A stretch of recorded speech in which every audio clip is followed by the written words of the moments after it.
Jephthah sacrifices his daughter, and God says nothing. When people talk about faith in the Bible, they rarely mention the story of Jephthah. But buried in the book of Judges is one of the most horrifying stories ever written. A man makes a vow to God.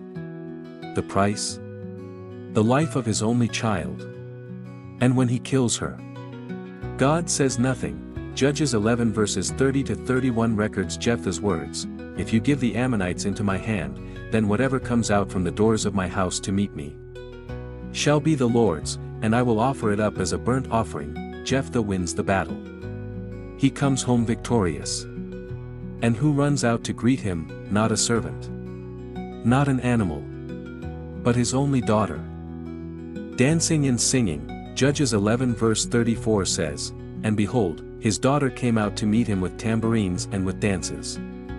She was his only child. Besides her he had neither son nor daughter. His reaction? Devastation. But he doesn't break his vow.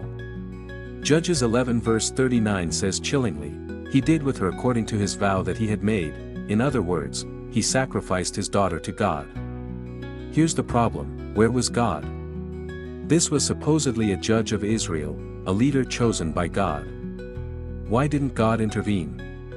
Why didn't he stop it, like he stopped Abraham from killing Isaac? Instead, silence.